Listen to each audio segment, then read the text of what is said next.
Buenos días. El tema para hoy son los relatos mitológicos.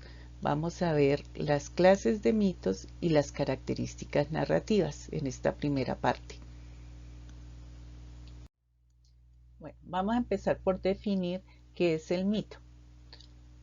Los mitos son relatos pertenecientes al género literario que se divulgan en forma oral de una generación a otra. Cuenta cómo se crearon los cielos y de dónde provienen los vientos, cómo nacen los propios dioses u otro tipo de situaciones relacionadas a la vida humana. Los mitos nos transportan a un tiempo sagrado distinto al nuestro. En ellos participan seres y hechos sobrenaturales como los dioses o seres extraordinarios que no son humanos. Los mitos tienen varias clases. Los primeros que vamos a ver son los mitos cosmogónicos. Son aquellos que tratan de explicar cómo fue creado el mundo. Son los que dan la explicación cómo fue creado el universo, el cosmos, por eso el nombre cosmogónicos. Entre estos están, por ejemplo, en la cultura azteca, Quetzalcóatl, la serpiente emplumada, y en la religión católica, el mito del Génesis. Mito teogónico. Los teogónicos narran el origen de los distintos dioses. Estos dioses no necesariamente surgieron primero que el hombre, por lo que muchos mitos hablan de los humanos transformándose en dioses. La concepción que se tiene de estos es bastante humanizada. Son muy similares al hombre y pueden ser sus héroes o víctimas. Dentro de estos tenemos, por ejemplo, el origen de los titanes en la mitología griega. Dentro de la mitología egipcia tenemos, por ejemplo, el origen de Osiris, y en la hindú tenemos el origen de Brahma, como ejemplos de los mitos teogónicos. Mito etiológico. Los mitos etiológicos son los que narran el origen de las cosas que se encuentran en el mundo. Por otro lado, intentan explicar la existencia de algunas situaciones en el mundo. Aquí en la imagen tenemos el mito de Apolo y Dafne.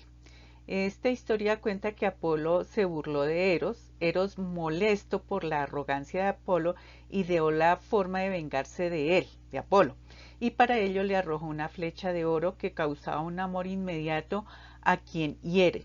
Otro disparo hirió a la Dríade, o sea, como a una ninfa llamada Dafne, con una flecha de plomo, que a los que les caía esa flecha de plomo, esta flecha producía el rechazo amoroso. Así que cuando Apolo vio un día a Dafne, se sintió herido de amor y se lanzó en su persecución. Pero Dafne, que sufría el efecto contrario, huyó de él. Y corrió hasta que agotada pidió la ayuda de su padre, o sea de Zeus, y ellos determinaron convertir a Dafne en un árbol de laurel. Cuando Apolo alcanzó a Dafne, esta iniciaba la transformación. Su cuerpo se cubrió de una dura corteza, sus pies fueron raíces que se hincaban en el suelo y su cabello se llenó de hojas. Apolo se abrazó al árbol y se echó a llorar y dijo: puesto que no puedes ser mi mujer, serás mi árbol predilecto y tus hojas siempre verdes coronarán las cabezas de las personas en señal de victoria. Por eso vemos que los emperadores romanos usaban siempre como corona las hojas de laurel. Mito androgónico. Habla acerca del origen del hombre. Andro quiere decir hombre. Estos mitos hablan del origen de la humanidad y de la cultura. Narran el origen del humano, quien puede ser creado a partir de cualquier materia viva como una planta o un animal, o materia inerte como polvo, lodo, arcilla, etc. Los dioses le enseñan a vivir sobre la tierra. Normalmente están vinculados a los mitos cosmogónicos. Cosmogónicos es origen del universo.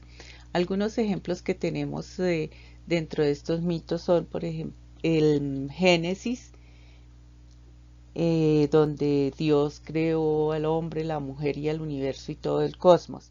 En China tenemos Panku como el gran creador. En el origen, en la mitología nórdica, el origen es Odín, quien nos creó a los humanos de trozos de madera, y en los mayas, que dice que los hombres fuimos creados a partir de una mata de maíz. Mitos fundacionales son aquellos que cuentan cómo se fundaron las ciudades, por eso el nombre de fundacionales. Y la mayoría de mitos dicen que las ciudades fueron fundadas por voluntad de los dioses. Un ejemplo que tenemos es el de la fundación de Roma, que dice que la ciudad fue fundada por los gemelos Rómulo y Remo, hijos del dios Marte y la princesa Rea, reina del Alba Longa. Estos fueron abandonados en el río Tíber para salvarlos de su tío Numitor, quien aspiraba al trono de la ciudad. Los rescató la loba Luperca, que los amamantó y más tarde fueron criados por pastores. El otro mito es el de la ciudad de Tebas. Dicen que esta ciudad se fundó de los dientes de un dragón. Y el otro mito es el de la ciudad de Tenochtitlán, México, que dicen que los indígenas de allá debían buscar un lago, un águila donde se posara sobre un nopal con una serpiente entre sus garras, y en esa parte sería fundada esa ciudad, la de Tenochtitlán o México. Los mitos morales son aquellos que explican la existencia del bien y del mal mediante alguna situación. Un ejemplo es el de la cosmovisión católica del ángel caído, cómo se formó el bien y el mal, o el de la cosmovisión china del yin y el yang, lo bueno, lo malo, lo negativo, lo positivo. Los mitos escatológicos son los que anuncian el futuro. ¿Un futuro cómo? O sea, el fin del mundo. Estos mitos comprenden dos clases principales, según el elemento que provoque la destrucción del mundo, el agua o el fuego. El fin se anuncia por eclipses, terremotos y toda clase de catástrofes naturales que aterrorizan a los humanos. El clásico ejemplo es el ejemplo del Apocalipsis. También tenemos el ejemplo de la reencarnación en la concepción hindú, pero que esto dependería de la rueda de Samsara, o la cosmovisión que tenían los mayas, que en el 2012 se iba a acabar el mundo, pero no acertaron. Es muy importante tener en cuenta las características narrativas de los mitos. Aquí vamos a leer 6.